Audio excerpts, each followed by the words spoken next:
concerts where like afterwards your setup, okay, yes, but you have to be in that corner of the room, you have to be against the wall, or yeah, but don't record a video because I don't want to be a video. I agree. But it sounds like before we can get to the point, we still have a few kinks to iron out. So we need to have like a not to use an academic word like methodology, but we need to have a methodology that will be that will be pretty seamless. So it sounds like during the profession there were some kinks and only 2 channels got recorded. So let's work on this like from the beginning to the very end. And playing back, you brought up a really good point that we don't have right now a simple way to play back the things that we record.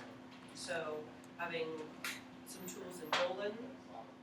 What I was thinking before we, for example, I don't know what this is idea, but if before we get to the dance thing, the easiest task would be because the percussion ensemble, they were playing many things which were like many people playing different instruments, like making dialogue, and it would be easy just who plays them in surround, and they're like making dialogue from different angles. They already know the piece, so they have instruments, and many of the pieces were just for bongos, so it's not like bringing lots of stuff.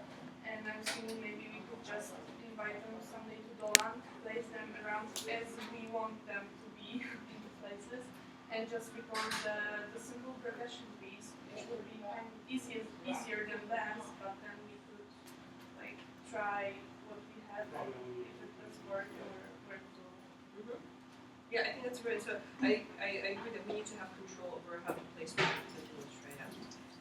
So having we need to have that seamless system. We can have a dedicated recording device with the Amazonics, with whatever, with a camera, whatever it is that we need, and then create a dedicated system that we just use to capture these immersive experiences.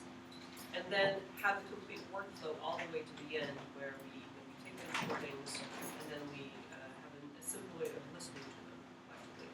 Yeah, and then there is this plugin of 3D gears, which is like Facebook 360 is using that, and I think if we if we could install that in Nolan and we could listen there to our sources, decide what's the best, what's something. We could also use other plugins in Pro Tools just to make the mix, compression, EQ, and other stuff, and then render it in the end, and then to put this final product apply for What's it called? the 2D gears. Well, I think when we're trying to refine our methodology, when we use plugins, we should use it on the set, like whatever computer or device we're using when we're actually out and about. Because we did go through like the system, our system in Golan, but then we recorded to the SSL, and that's different than what we were able to like consider.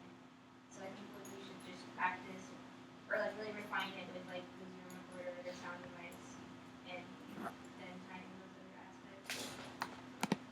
Yeah, I mean you can also do, for example, this percussion ensemble in Golan using recorders. You don't have to. Yeah, that's what I'm saying. I think yeah. using the plugin on whatever the computer or a personal computer that would be possible to use it. Yeah. I think when Pro Tools started today, it's going to introduce a mixing stage after recording.